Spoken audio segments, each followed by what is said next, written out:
I'm just watching you go live, waiting for the live signal here on your live.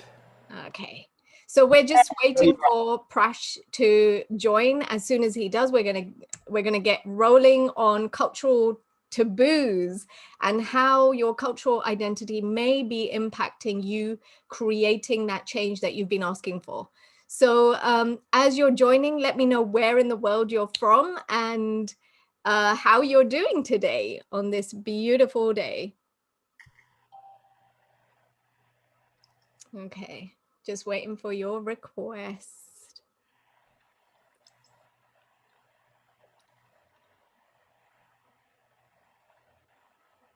Hopefully you see, hey folks, hello, hello, hello. We are live also on Facebook, LinkedIn, all over the place with the one and only Raspreet, Sagoo, aka Divine Sacred Soul. Raspreet, thank you for making this happen and for entertaining a controversial subject.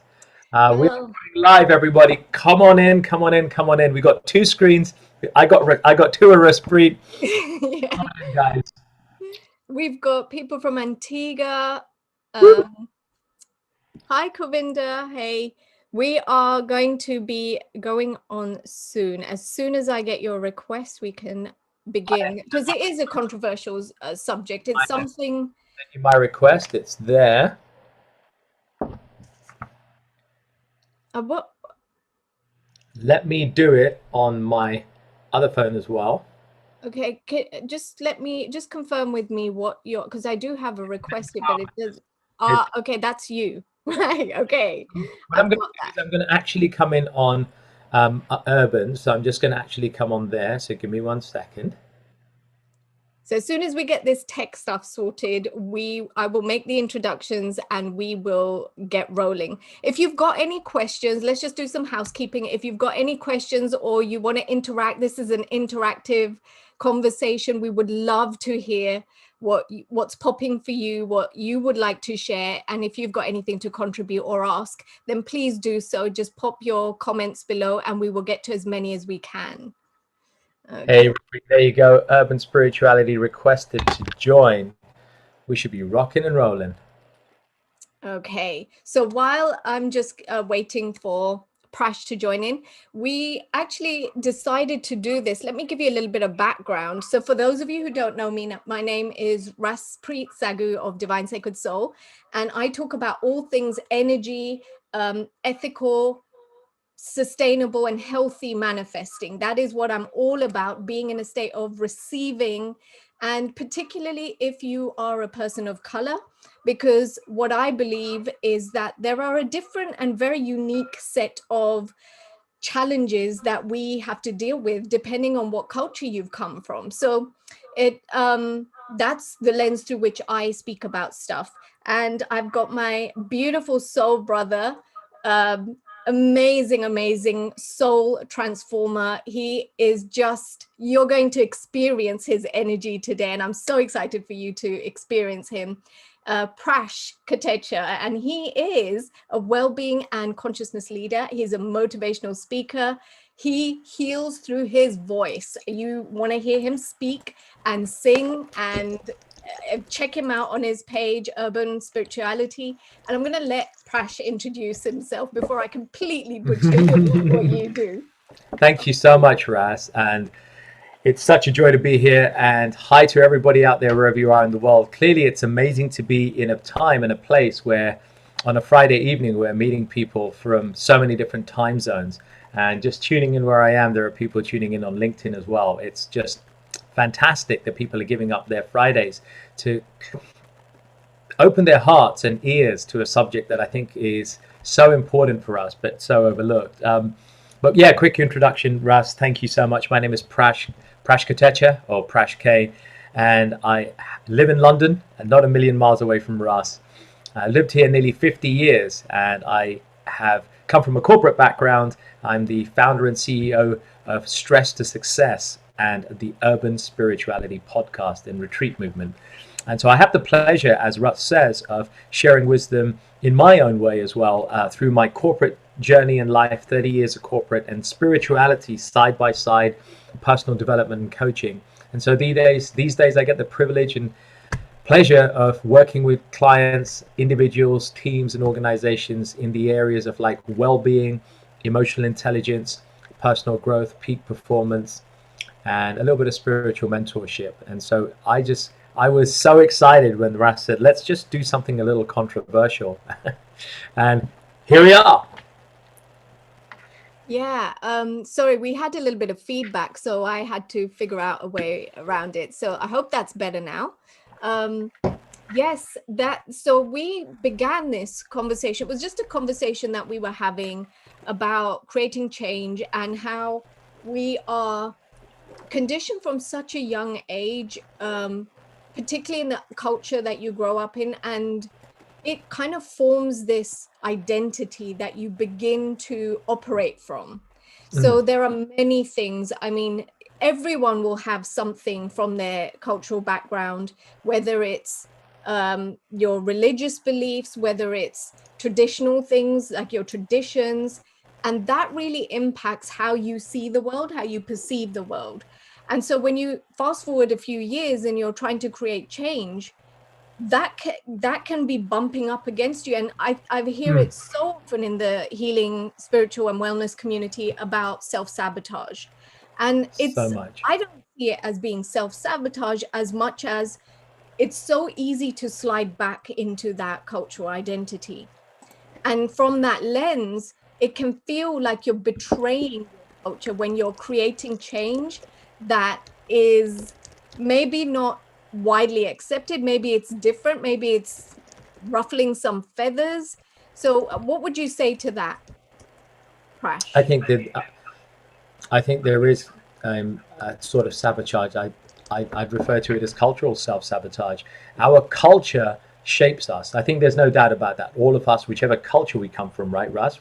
Our culture shapes us. But what happens is, not only does our culture shape us and define us, it helps to drive our values, our beliefs, our goals, the kind of people that we want to hang out with, the kind of relationships that we want to have, our relationships to money, to people. And I know, Russ, you know this supremely well, having gone through some challenges. So when we want to make progress in our life, I feel that sometimes our cultural beliefs and our cultural background can sometimes support us, but it can also sabotage us. And it's a double-edged sword. And I think it often comes down to a lack of awareness about how our cultural beliefs and values are actually shaping so much of our decision making and the choices that we make, and even the mistakes that we make and the pain that we cause other people, knowingly or unknowingly.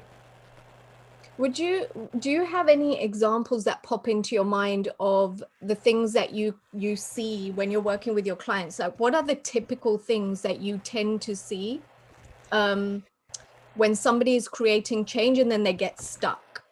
Yeah, I think look, when somebody's creating change and they get stuck, I think a lot of things happen. There are a lot of things going on. Like, for example, one of the things that are going on is that feel people feel that they can't be themselves. There is this sort of imposter syndrome, and I know, this kind of ties nicely. And in fact, we did a live, of course, on this some time ago on our inner critic, and we touched on some of these subjects.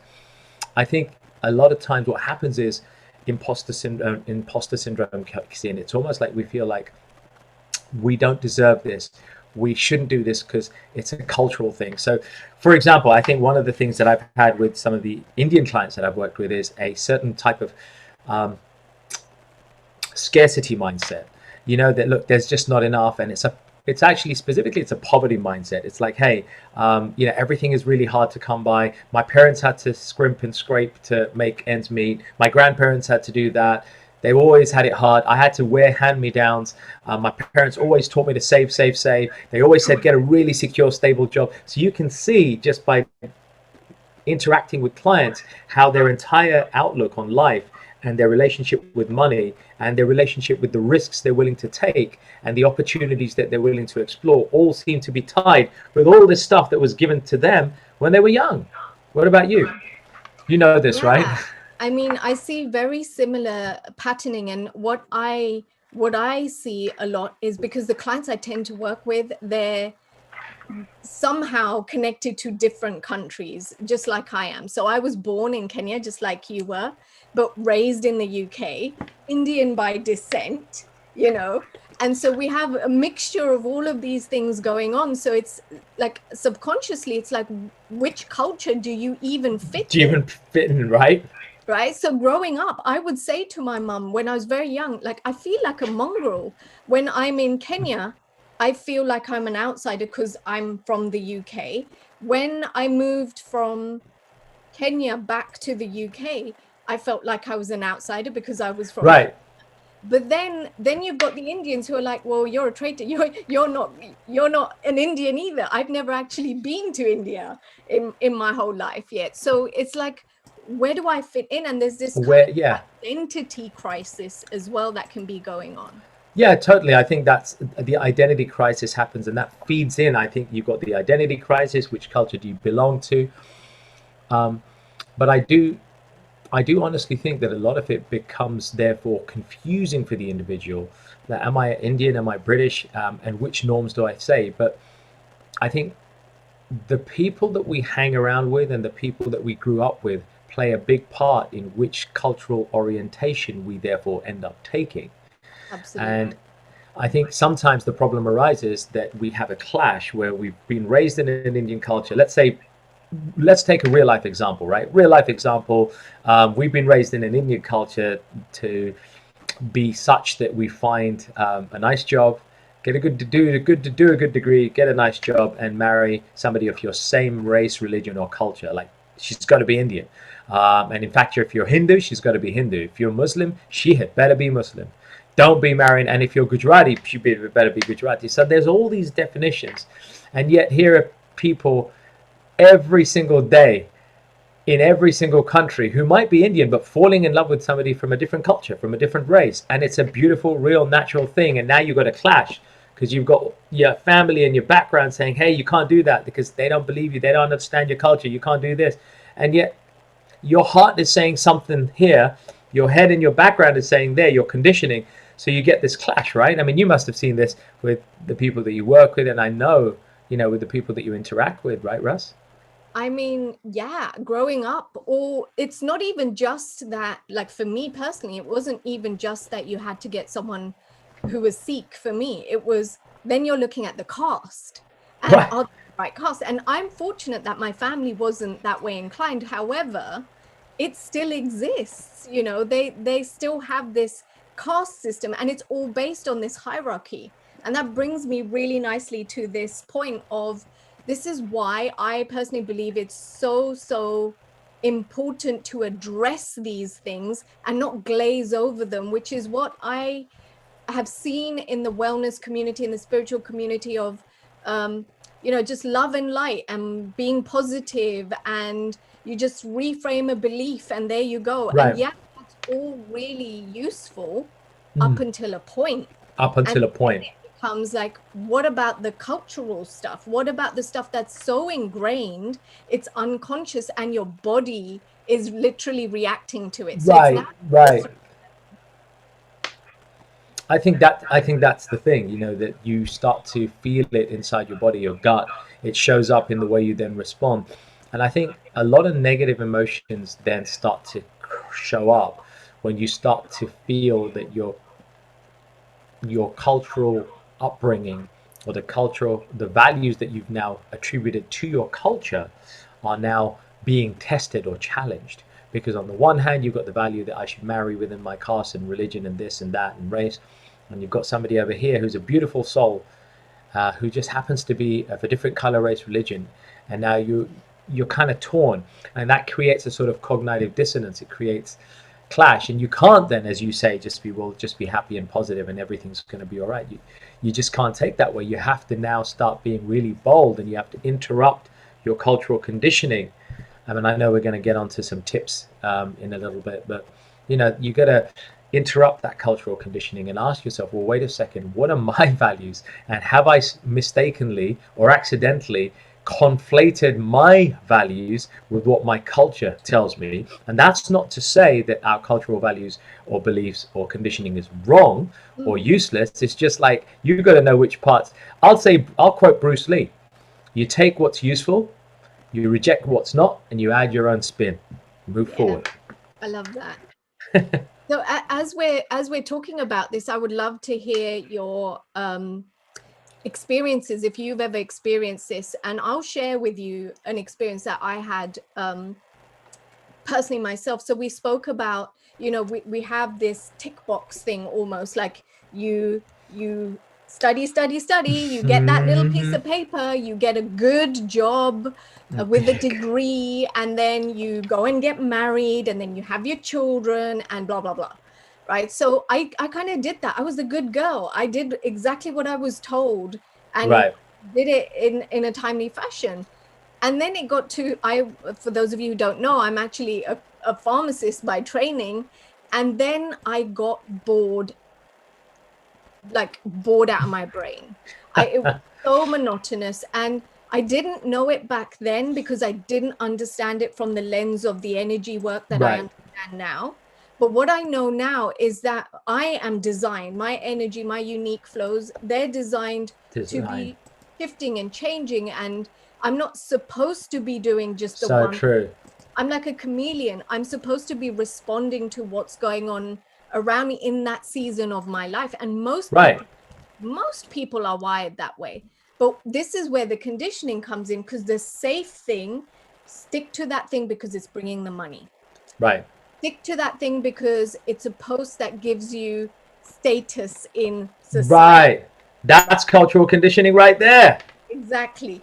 And so when I was trying to do something else, I remember thinking, well, I don't have anything because I've spent my whole life gearing towards pharmacy. All my work experience was pharmacy. Everything was pharmacy. And so when I was thinking, I can't do anything else apart from pharmacy, what else can I do? I was really struggling to find something. And I eventually did. I found swimming was my next passion. And I thought, okay, let's open a baby swimming business. And at the time, because I had my daughter, that was still a radical thing where everyone was like, what? Right. You're gonna quit pharmacy to open up a baby swimming business? Like, that was bad enough, right? Yeah, that was bad enough. They still could understand that because they understood that I had a child, and now because I'm a woman, I had a child, and I'm supposed to stop my career to look after the child. And so even though there was a little bit of resistance, it was okay because it was still within the confines of that said conditioning. Yeah. And then I saw very quickly this just wasn't my jam. Like, I loved it and it just wasn't lighting me up. And so after a year, I decided to open up Divine Sacred Soul, what I'm doing now, and really come out of my spiritual closet, really do what I'm passionate about. Yeah. And of course, the cultural stuff came up. Right in, right?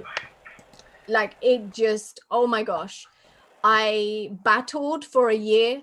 Like, can I do this? I felt all the feels, the guilt, the shame, because now how can I left pharmacy, then I've left this, and like, that's 2 failures.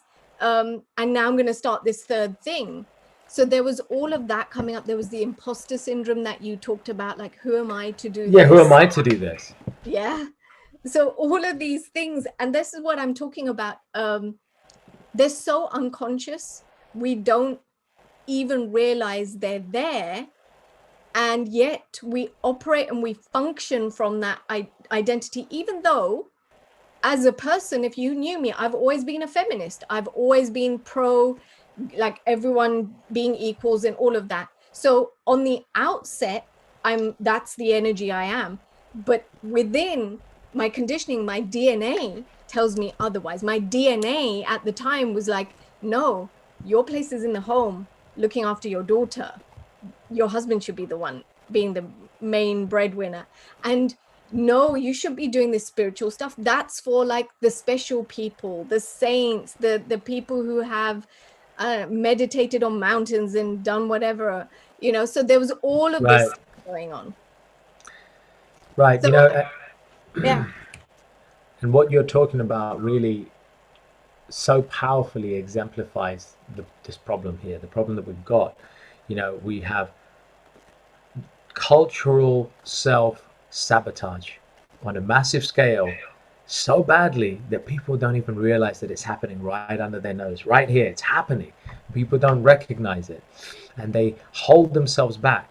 Cultural self-sabotage. I'll give you a great example. I thought, for example, and you've just shared yours, like I had a situation where, I lost my mom early and my dad was on a very, very low income. I'm the eldest. I have a younger brother. That's all. Three guys in a house with 11,000 coming in. And it was not a good situation. I wore hand-me-downs. My family were amazing. My extended family, they were very helpful, but we had to carry our weight in our house and pay the bills and do the mortgage. And so very early on, I realized that money is hard to come by.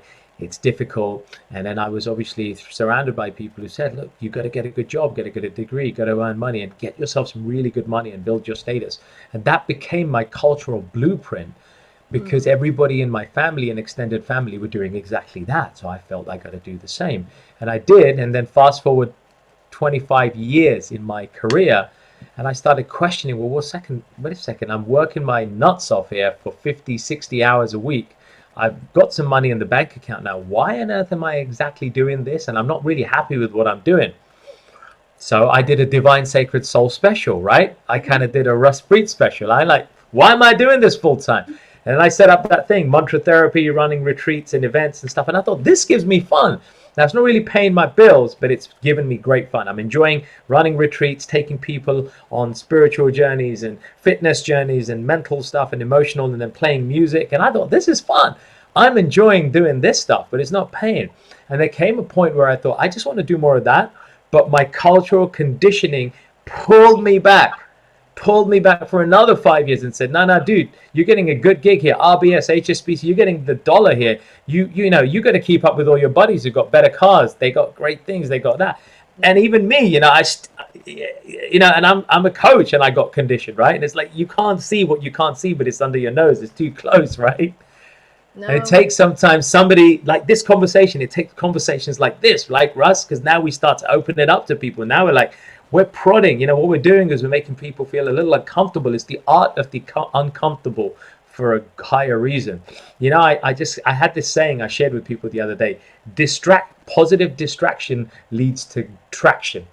Positive distraction leads to traction. We got to have some positive distraction to disrupt the situation, to create some traction, to break away from that cultural conditioning. Yeah, because can you really change what you're not aware of? No, you can't. It's you have to confront your truth. And this is why I think it's so important to have these conversations when you are creating that change.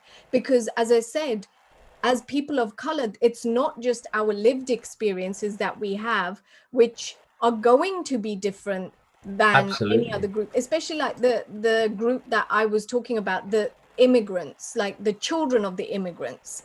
They've had sometimes some quite traumatic things happening in their genetic line. I have friends, I have family members who were in Uganda when Idi Amin, and I don't know if you know what happened with all of that, right? So when Idi Amin sent all the Indians packing, people were separated from their families. They didn't know where they were going. They didn't have anything but the clothes on their back. Now that's a traumatic experience. They had to literally build themselves up from scratch, right? From scratch. Now that may not have happened to you personally, but if it's happened to someone in your genetic line, there's going to be some transmission in your energetic field through your DNA. That trauma is within you energetically.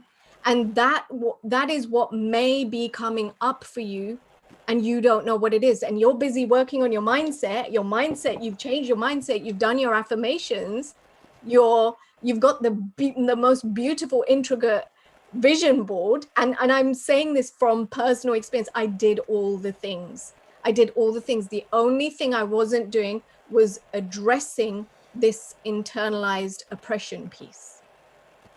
Wow. So what was the turning point that allowed you to recognize that was the piece that was missing, and what resulted? What positive change happened once you did make that distinction?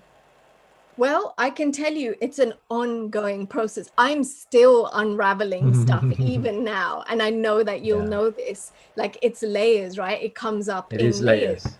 And the first thing I would say is, when I first recognized what was actually happening, I started to notice patterns, because when you understand what's happened, you can start to notice patterns in your own life.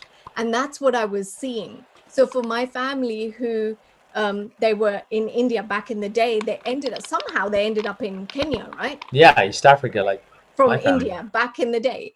And when, as I understood what happened with my ancestors and how we ended up there, the traumas that they went through to have left their families. So this is just one example, and there's so many layers to this.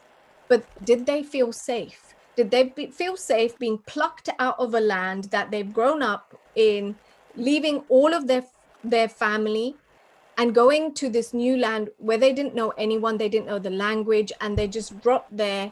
They were promised all these things, and then the promises weren't delivered, right? And So you know, they in this situation where they had to build themselves up from scratch, not knowing what was going to become of them, and having left all of their families back home, their wives, their children, their parents, everyone that they knew.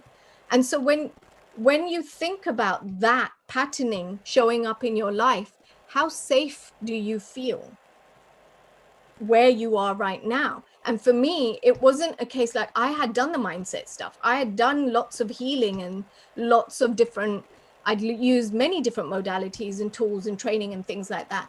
But what I was seeing was this pattern where it would be feast and famine, feast and famine. For me, she was showing up in my finances as I was trying to grow this business.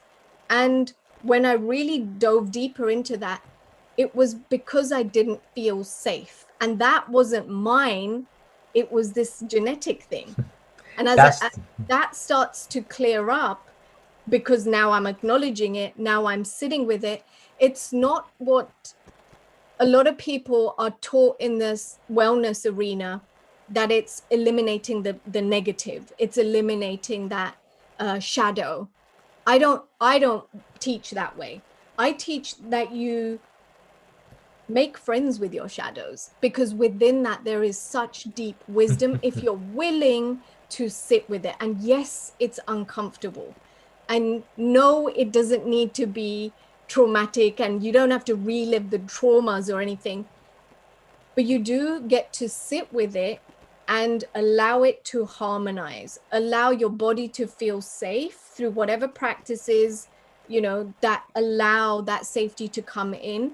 And there's many different modalities, many different practices that you use. And one of the things I teach is create your own framework.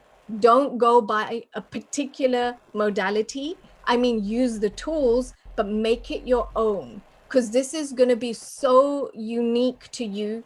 It's got to be, because if you think about it, your own lived experience, one individual's lived experiences, they're never going to be the same as anyone else's.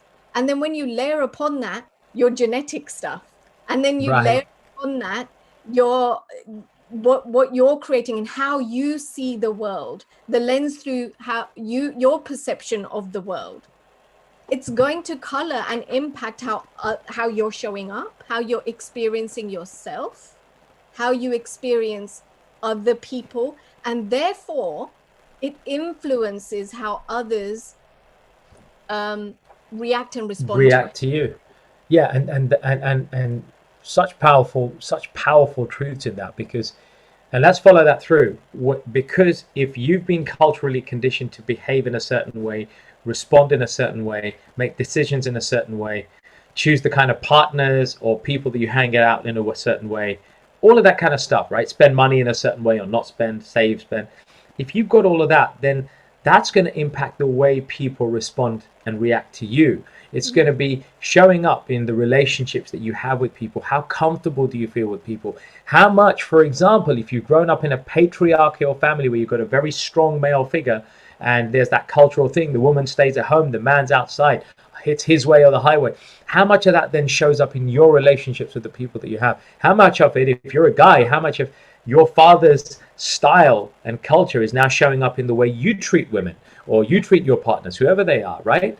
So some of these things now invisibly are now playing out, right? You said, these things are now invisibly shining in your world or showing up in your world, and sometimes they're not showing up in a very good way, but it comes back to what you said. You've got to go and do some recognition. Unfortunately, guess what people do? It's exactly the thing they shouldn't do. They recognize something and then they try and get rid of it, suppress it, push it, get rid of it. We're living in a culture where being told, hey, you're the pharmacist, so you need this, right? We're living in a culture where they're saying, oh, you got a headache, take some tablets, it's all right. Hey, you're feeling a bit of pain, rub some balm, it's going to be going away. We're not trained as a culture to actually sit with it, sit with the emotions, sit with the pain. Ask that pain, feel where it is in your body, get comfortable with it, become mindful. Where is it? What is it teaching me? What are you here to do? What is this pain teaching? And we both do this as coaches, right? We help people to sit in this situation. Where is that pain coming from? And then people get conscious to understand where that pain's coming from. Sit with it. And when you ask questions that are more valuable and meaningful, you get better answers. People are too busy finding these solutions, trying to find answers like, I need this tablet, what pain relief supplement can I take? But actually what they should be asking is, what questions will help me to learn from the situation? And the more you question the situation, the more you start to question your cultural inheritances and taboos, and the more you question the cultural taboos, the more you can start to, as you beautifully said, start to create your own template, your own modality. Yeah. And what you said about asking questions, and it's not just asking any old question. It's the right question, that's going to elicit an intuitive response that goes beyond your mind, what you can intellectualize. This is not about intellectual knowledge. This is about that deep wisdom that we all innately have. We inherently have that. But again, with our conditioning, if you think about especially the South Asian culture, it's like, respect your elders. People who are older than you, they know more. And we're taught to give our power away to someone else. It's going to be either your parents or your teachers or your siblings, but it's always someone else. And so when you've grown up looking and seeking that validation because no one's taught you, or no one's ever asked you, what do you believe about that? What do you think about this? No, they haven't. That's the thing. Nobody's ever asked that. They've just taken it for granted. They take you for granted. We never asked it, and then we get a whole bunch of challenges and we don't recognize that we're sabotaging our success because of cultural conditioning and inherited cultural ideas and taboos. And they are taboos because people don't want to challenge them. People are too scared. Well, of course I've got to respect. Nobody's saying we don't respect elders, right? That's not what we're saying. What we're saying is that when you do things blindly and there's that deference of authority. You're giving away your power. You're giving away your responsibility. If you're saying, well, it's their responsibility. Yeah. Hey, the house is the woman's responsibility. Really? I mean, really? Just because a woman doesn't have a penis, so therefore it's her job? Really? Come on. Well, I want to circle back to something else that you were talking about dealing with your emotions. So we have like these roles based on your gender. And as a man growing up in an Indian household, how encouraged were you to express your emotions? I know from my experience, we didn't. Like when my mum passed on, I didn't mourn. I was the eldest. I thought I had to hold it together. And then from that time, and losing my mum, I just realized I got to hold my shit together, and I can't cry in front of people. I can't be that emotional. We weren't even hugging. There was the hug thing wasn't even there.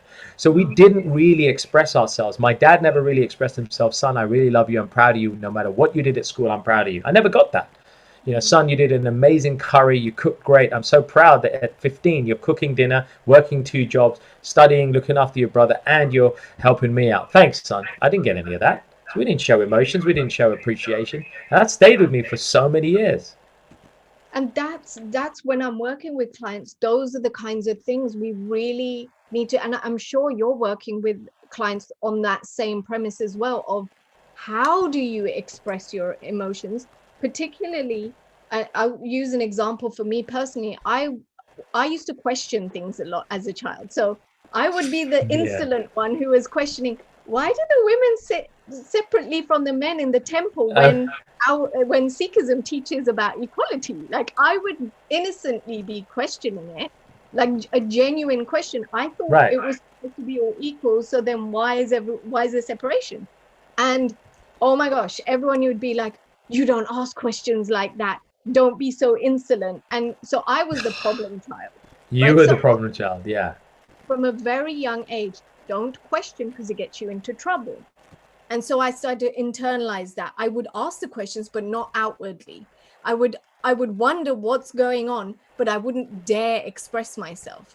And then I would get angry because of, you're telling me this thing in this story about the Right. good, and then you're doing that, and I'm confused, and I'm only a child, and I'm getting angry and frustrated. But then I was told good girls don't get angry. So you've got to now suppress your anger. And I see it so much in the work that I do, particularly with women, where they're told, don't express your anger. It's the woman's job to hold the household, to manage the household. And so you've got to be strong, and you bow down to the man. And by bowing down to the man, it's make sure he never sees you upset, because you don't want to spoil his day when he comes back from a long, hard day's work. And you're taught this And this from is so inherited stuff, which doesn't even serve. I mean, there are so many related right now, especially in this new economy, COVID climate. In the past 5, 6, 7 years, there's so much role reversing going on. There are so many men who are actually staying at home, taking care of the house, or needing to do so, and it's the women who are the breadwinners. So what do? As a man, if you've been brought up in a culture where that wasn't done, now you've got guilt, shame, beating yourself up, anger. Wait a minute, insufficiency, right? Inadequacy. Mhm. And for some people, some men, they take it out as anger on their wives because they need to prove that they're the man, because that's what their cultural condition told them. And they take it out through via verbal or physical, God forbid, violence on their partner, or they gaslight the hell out of them, right? Mhm. Because they feel that they got to somehow get back and be the man and be the higher position. But this is all bullshit cultural conditioning that doesn't serve us. Now, there was a value in that, right? Men are physically generally stronger. There's a certain thing that they can do. They can play a role to be protector. There's a certain masculine kind of steeliness that men tend to have. But to make it concrete in black and white and assume that, well, because of that, well, men are in charge and women are not. Well, that's a cultural conditioning that messes up so many people. And now men don't have the emotional flexibility to be able to say, hey, you know what? I'm feeling so down. I thought I'm the guy. I thought I had to do this, but I can see you're doing such amazing things. Where else can I find value? Where else can I find fulfillment? So I feel that I'm on the same playing field. That's quality questioning. You're talking about quality questions. These are the sorts of questions we want to be asking. Questions that are asked that challenge the cultural inheritances are questions that will result in better relationships, home situations, finances, more well-adjusted children. You know it, amen. I mean, Gia's awesome, right? I don't need to say no more. This is right here. This is what we're going to be doing. Well, I will often look at Gia's my daughter, for those of you who don't know. She's my 7-year-old, and she has got so much confidence. She exudes confidence. She's really creative, does beautiful artwork. And of course, I'm going to be saying it because I'm her mother, but why I'm saying it is she has always been encouraged to question things. She has always been encouraged to tune into her body for when she's hungry, what she requires, what she needs. And also, I ask her regularly, what do you think about this, Gia? What would you like to do instead? So when we had this lockdown and she just wasn't up for online learning, and we had to get really creative with that, I would ask her those questions like, what would you like to do instead? And it was Right. always artwork. It was always something creative. But we nurture that. I'm fortunate that the whole family is on board with that we nurture what she finds joy in.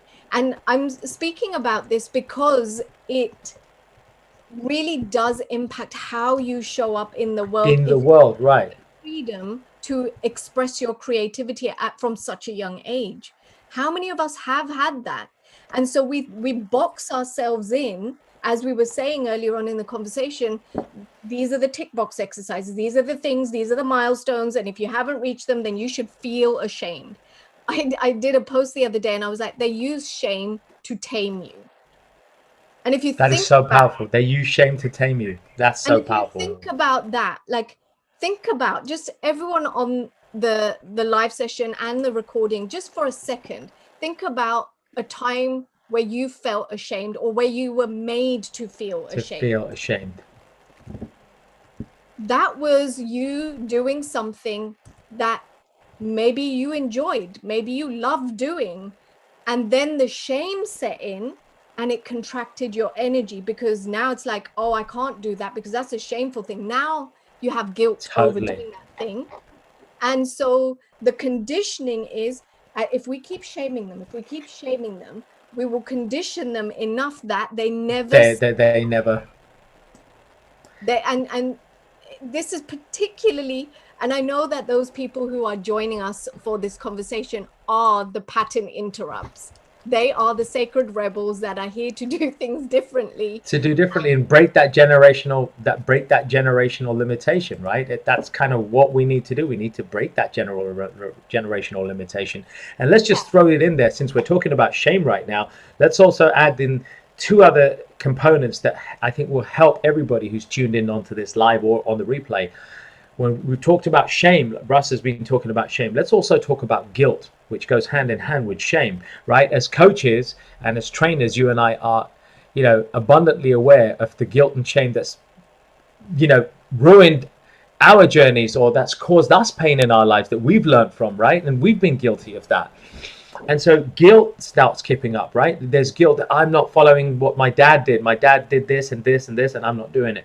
My dad makes me feel guilty because he did this successful business, but I want to be an artist here, right? That guilt kicks in now. You've got that cultural guilt about having to take a certain type of path in your spirituality. Like, hey, I come from a Sikh background. They're an Orthodox Sikh family. Why I feel guilty that, I didn't do it? Or they make you feel guilty. Why are you not coming to Gurudwara, but you're going to church, you're going to these spiritual gatherings? That's not what you should be doing. So suddenly that cultural conditioning is now playing out as guilt for you. And guilt, just like shame, are negative emotions. They suck out energy. And you're an expert in this area, obviously, right? They suck out energy.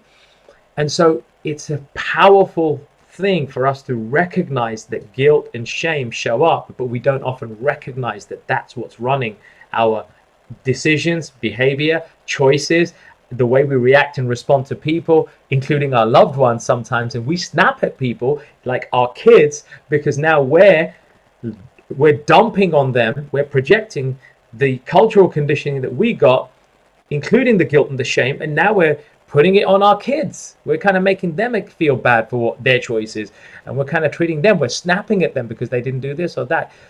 Can you see, folks, if you're tuning in, a little bit of honesty, if you can afford yourself that honesty, if you can switch off from social media for a little while, YouTube, Netflix, whatever, and just sit with yourself and ask yourself, where is guilt and shame showing up in my life? Work life, personal life, relationships, religion, relationship with self. Where is it? When you can start to ask that question, where is it showing up, you can almost do like an audit, or in your old career, of course, a stock take as a pharmacist, you can stock take where these things are showing up. And if you can stock take them, then isn't that one of the first steps, Russ, towards making the break and making a difference? Yeah, like, because as I said before, if you can't change what you don't acknowledge. And as you said, we don't recognize that that's shame and guilt. We often think it's like the surface level stuff, right? The anger, the frustration, and all of those things. Those are your key indicators that are telling you you're off track somewhere. But if you are willing to sit with it and go deeper, like what's underneath that, and what's underneath that, Yeah. and underneath that, what is the emotion that's really running this? Shame and Go guilt down. are great distractions. So I say this to my clients all the time. Shame and guilt will keep you anchored where you are, and actually pull you off course from your soul's path, the path that you were truly born to lead, to do, to be here. And that when you're moving away from your soul's path, then you can't make connections with the correct people. Because if you think about it, I shared this with my clients one time. If you're walking along this path in a forest, right, and you're trying to look for your soulmate, let's say you're trying to look for your soulmate, and you're walking along this path, and that's your soul's path, and now you veer off to the left because you've got this shame and guilt stuff going on. So you veer across, and then your soulmate comes along on your path, but you're nowhere to be found because you're like on this side road somewhere in the bushes, right? So you miss each other. Right. It's not that your soulmate doesn't exist, or your clients, or whatever it is you're manifesting. It's just that you need to come back on track onto your path, Right. so you can cross paths together. Yeah, that's so powerful. And to follow it through, and I guess probably to leave everybody with a few tips here, like you say, Russ, it's recognizing guilt and shame are showing up, sitting with those emotions that show up and asking them meaningful questions, not just any old questions. And then I think the other thing, as I touched on before, that I'd like to contribute as well is then forgiveness. And I think forgiveness has three forms to it. First of all, forgive your parents. They're just adults.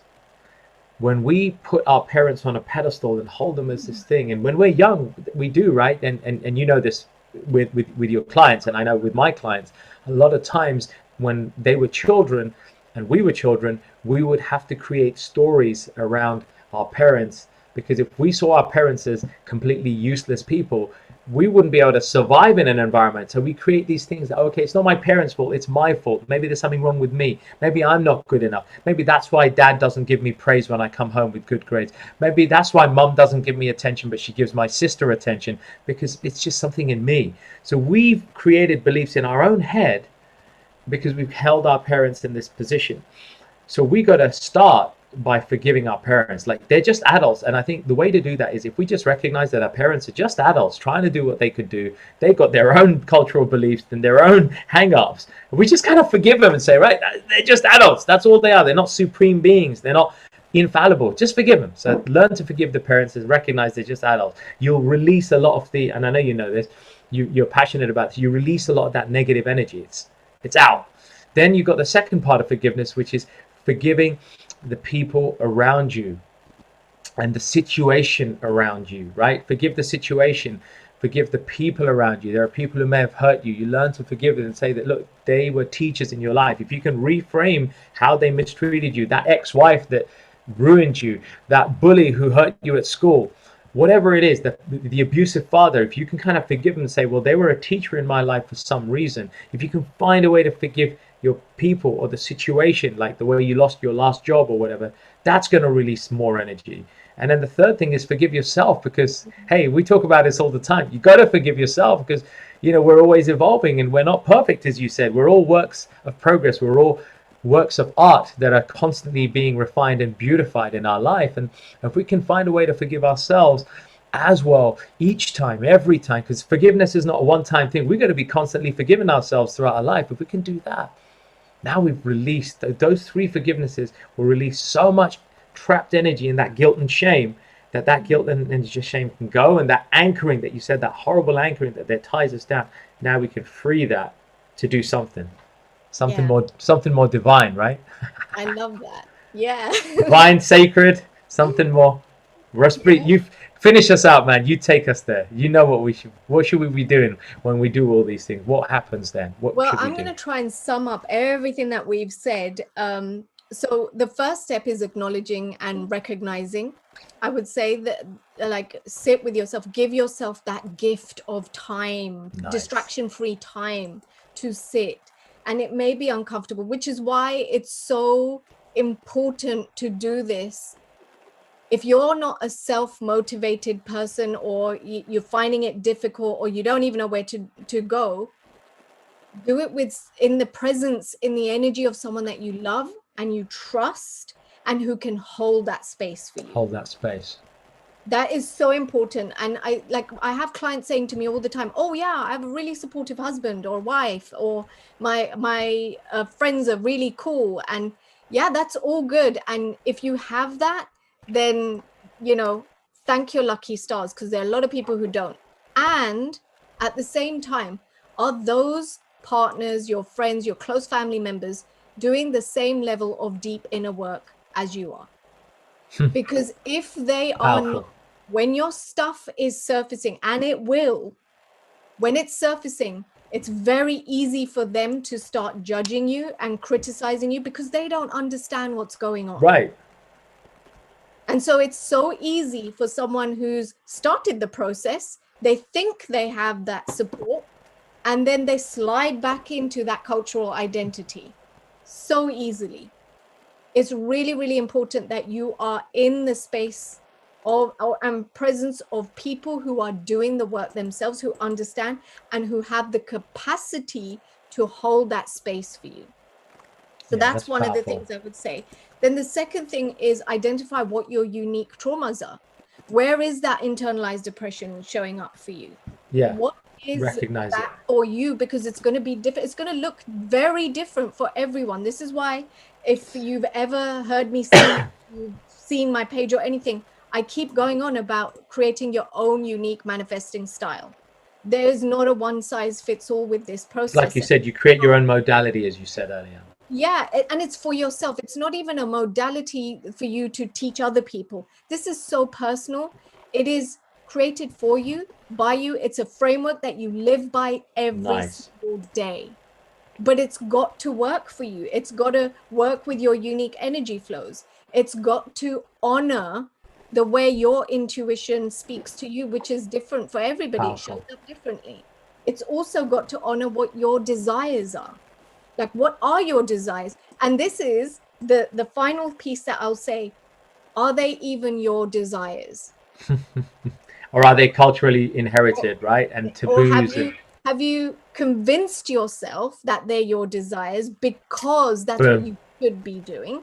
That's because what everyone's been projecting on you, boom. and you think that's your path, right? Because if that's the case, you're going to be challenged to put the energy behind that thing and Right. make it happen. So when we're talking about creating lasting and sustainable change, which this is the conversation we're opening up today, it really has to do with how are you maintaining that energy on an everyday basis, Yes. such that it can get embodied. So it's not done at the level of your mind alone.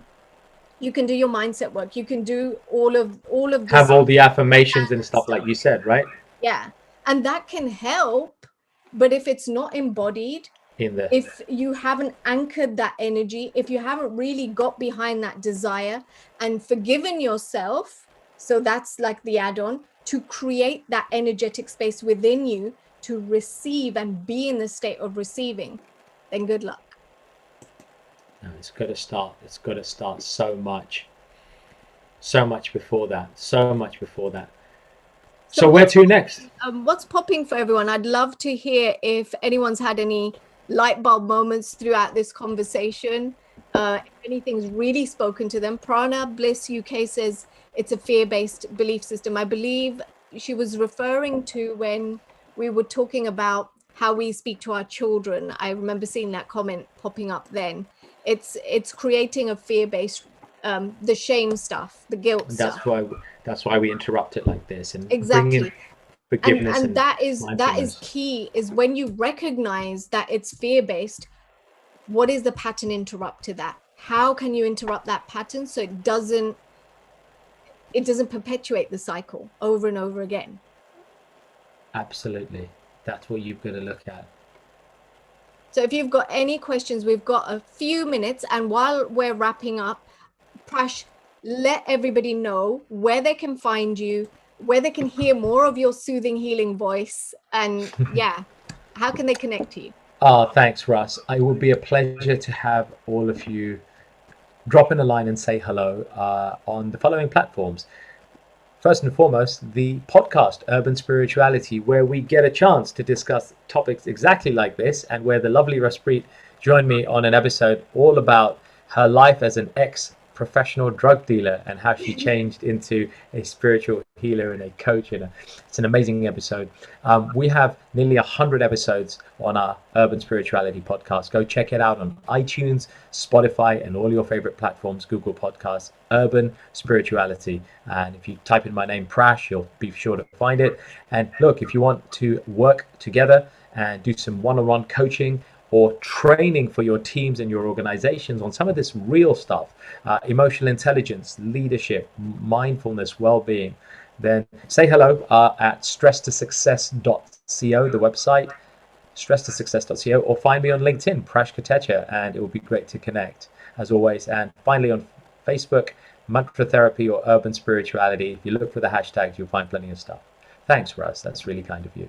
You're welcome. And go seriously, if you haven't already done so, go check out Prash's work.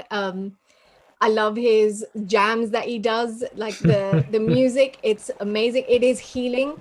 So definitely go check him out. We've got some comments here. Arshad says, I can very much relate, and I just became aware of another layer of guilt. That's great. So you can now shift that. Now you're aware of it. And Kavinda said she really needed to hear that. So yes. I'm so glad.